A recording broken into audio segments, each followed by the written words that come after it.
to call on Mr. Bonny Ibhawoh to give his keynote remarks. Thank you. Thank you very much, Madam Chair. Excellencies, distinguished delegates, students and friends. It is an honor to address this social forum on the theme of education and the right to development. Education is central to the work of the UN Expert Mechanism on the Right to Development, which is a subsidiary body of the United Nations Human Rights Council, mandated to promote the right to development globally. At our recently concluded formal session, education was a central theme. Education has long been recognized not only as a human right standing on its own, but also a right that enables and amplifies all other rights. It is the cornerstone of human dignity, the basis for democratic participation, and the driver of sustainable development in the fullest sense: economic, social, cultural, and political. The Declaration on the Right to Development affirms that every person and all peoples are entitled to participate in, contribute to, and enjoy development in which all human rights and fundamental freedoms can be fully realized. The draft Covenant on the Right to Development, currently undergoing intergovernmental negotiations at the UN General Assembly in New York, calls on state parties to implement their duty to cooperate with each other in order to promote international educational cooperation. In today's context of widening inequalities, climate disruption, technological upheaval, and persistent conflict, the urgency of securing right-based education could not be more present. The right to development presents an inalienable human entitlement to conditions that expand the capacities of individuals and peoples. At its core are principles of participation, equity, and non-discrimination. Education is the most effective means by which these principles are translated into lived realities. It empowers individuals to participate actively and meaningfully in their communities and societies. It serves as the great equalizer, opening pathways that allow people to rise beyond circles of poverty and exclusion. When delivered in inclusive ways, education ensures that women and girls, as well as minorities, indigenous people, and persons with disability are not left in the margins of progress. Without universal and equitable education, the right to development remains abstract.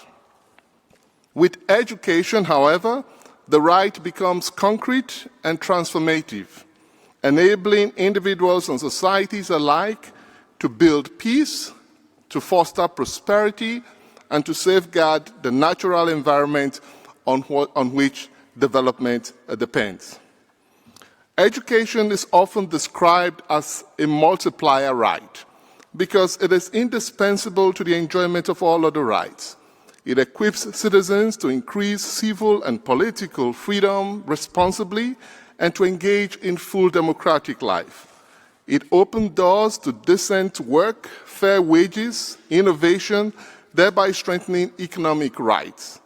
It nurtures cultural identity, sustains intergenerational knowledge, and fosters social cohesion, advancing cultural rights in an increasingly interconnected world.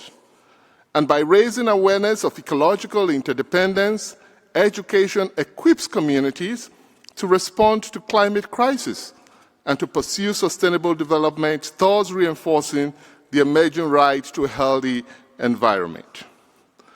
This expansive role of education has been affirmed in recent multilateral frameworks, notably the Pact for the Future adopted in 2024, and also a clear message of investing in people, especially children and youth, that is essential to ending poverty, strengthening trust and social cohesion.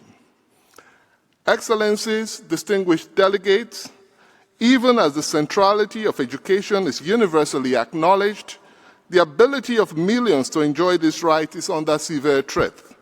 The COVID-19 pandemic revealed the widening inequalities, especially the digital divide, which left millions of marginalized children and youth disconnected from learning. Conflict and displacement, as we've already heard, continues to deny access to education for millions in war zones or refugee camps, perpetuating circles of vulnerability and exclusion. Climate change has disrupted education through extreme weather events while simultaneously demanding new curricula that can prepare learners for an uncertain future. Education remains one of the most powerful instruments for advancing justice. It is key to economic justice.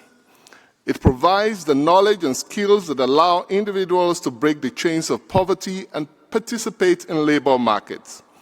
Yet, where access is stratified along lines of wealth and privilege, education can entrench inequality rather than eliminate it. For this reason, universal access to free and quality primary and secondary education, alongside pathways to affordable higher and vocational learning, remains a fundamental imperative. Education is intricately connected with self-determination and collective development. The right to development that affirms that all peoples have the right to self-determination, including sovereignty over their natural wealth and resources. Education strengthens this right by equipping communities with the knowledge and skills necessary to reclaim and exercise sovereignty over their heritage and their own future. For indigenous people, education has been both a tool of empowerment and historically a site of struggle. Too often, schools were used to assimilate and erase identities. A rights-based approach demands intercultural education that honors indigenous systems, languages, and peoples. Excellencies, distinguished delegates, permit me to close with a call to action. If education is the key to unlocking the right to development, then we must ensure that it is not captured by exclusion, commodification, or neglect. 3 guiding commitments can refocus our efforts. First, education must be universal, rights-based, and inclusive at all levels. Second, education must be financed justly with national and international resources mobilized to guarantee that it remains a global public good. Third, education must be transformative, preparing learners to advance peace, gender equality, climate justice, intercultural understanding, and democratic participation.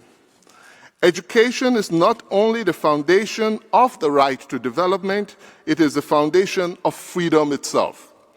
It gives voice to the voiceless, power to the marginalized, and hope to future generations. In a world unsettled by turbulence and uncertainty, education remains our most reliable path to justice, equality, and peace. Let us therefore recommit ourselves at the social forum to ensuring that every child, every adult, in every corner of the world has the opportunity to learn, to grow, and to flourish. Only then can we realize the promise of the right to development and ensure a just future for all. I thank you. I will now invite Mr. Bonny Ibhawoh for his concluding remarks. Thank you. Thank you, Madam Chair, and thank you to the Secretariat for the generous invitation. Just a quick conclusion to say I think there is consensus that education is central to how we live and experience human rights, and that we need to work together to action the right to education.